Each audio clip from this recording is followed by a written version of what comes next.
BRS MLC के कविता ने इल्जाम लगाते हुए कहा कि सीएम रेवंत रेड्डी की आरएसएस की जड़ें हैं और इसी वजह से वो अक़लियतों के साथ इम्तियाजी सलूक कर रहे हैं। उन्होंने इतवार को निज़ामाबाद में मुनक़्क़िदा मीटिंग में सीएम रेवंत रेड्डी के खिलाफ सनसनीखेज़ तबसरा किया। उन्होंने कहा कि अगर अक़लियतों ने गांधी खानदान को देखकर कांग्रेस को वोट दिया तो अब रेवंत रेड्डी हुकूमत उनके एतमाद को धोखा दे रही है। उन्होंने सवाल किया कि केसीआर के दौर में एक भी फ़िरका वाराना फसाद क्यों नहीं हुआ और कांग्रेस के इक़्तिदार में आने के बाद ही क्यों ऐसे वाक़ियात पेश आ रहे हैं। उन्होंने सवाल किया कि रेवंत रेड्डी फ़िरका वाराना फसादात को रोकने के लिए इक़दाम क्यों नहीं कर रहे हैं। कविता ने सवाल किया कि माइनॉरिटी डिक्लेरेशन पर अमल दरामद का क्या हुआ।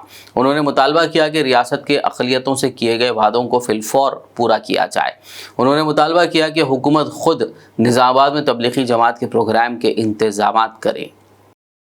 क्योंकि आज यहाँ कांग्रेस पार्टी हुकूमत में है, रेवंत रेड्डी साहब की सरकार चल रही है और जो कांग्रेस पार्टी ने वादे किए थे माइनॉरिटी कम्युनिटी के लिए, जो चेवेल्ला डिक्लेरेशन करके उन्होंने वादा किया था, आज उन कोई भी वादे के ऊपर उन्होंने अमलावरी नहीं की है।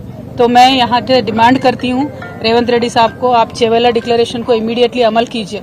आप पे कोई भरोसा नहीं करने वाला था, इसीलिए आप लगातार गांधी फैमिली को तेलंगाना पे लाते रहे और उनके भरोसे पे थोड़े यहाँ पे लोग भी आपको वोट दिए। और माइनॉरिटी डिक्लेरेशन अब जब कर रहे थे तब सलमान खुर्शीद साहब को भी लेके आके आपने माइनॉरिटी डिक्लेरेशन का पूरा ओपन करके दिया था, लेकिन जितने भी उसमें वादे हैं वो एक भी आपने आज तक अमल नहीं किया। आपने बजट के बारे में बात किया, जो माइनॉरिटीज को, मुसलमानों को इस बार बजट में दिए उसमें 4% भी आज तक आपने खर्च नहीं किया।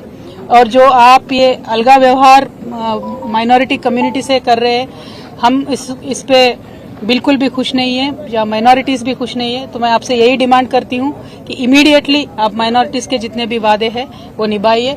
इस साल का बजट आपने 3000 करोड़ दिया है, लेकिन खर्च सिर्फ 700 करोड़ आपने किया है।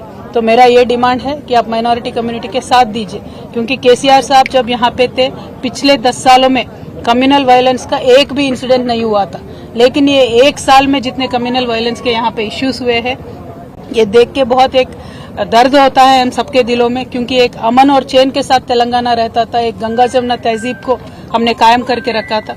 लेकिन जब से रेवंत रेड्डी साहब आए हैं, ये तो कम्युनल वायलेंस पे ना ध्यान दे रहे हैं, ना मुसलमानों के तरक्की पे ध्यान दे रहे हैं, ना हिंदुओं के तरक्की पे ध्यान दे रहे हैं। इसीलिए मुझे लगता है जो जिस उनका व्यवहार है, उनका बर्ताव है, मुझे तो लगता है कि उनके रूट्स सारे आरएसएस में है, इसीलिए एक डिफरेंशियल ट्रीटमेंट ये दे रहे हैं, ऐसा मुझे लगता है। तो I will say that mister Revanth Reddy ji, आप अभी फोकस करिए माइनॉरिटी से इश्यूज पे, स्पेशली माइनॉरिटी वुमेन के लिए आपने जो प्रॉमिस किया था कि 1,60,000 देंगे कल्याण लक्ष्मी का, आप वो दीजिए। उसके साथ साथ आप सोना भी देने वाले थे, 1 तोला सोना भी देने वाले थे, वो दीजिए।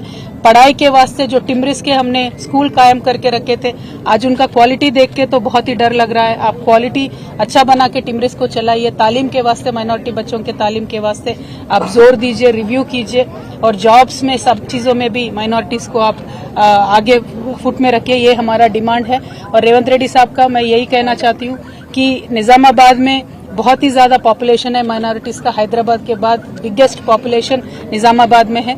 तो यहाँ लेकिन आज तक भी कुछ भी बजट निज़ामाबाद में आया नहीं है। यहाँ से शबीर अली साहब भी है, उन्होंने कंटेस्ट भी किया, लेकिन शबीर अली साहब ने भी कुछ भी जोर नहीं दिया, 1 भी रुपया निज़ामाबाद के लिए एडिशनली यहाँ पे नहीं आया है।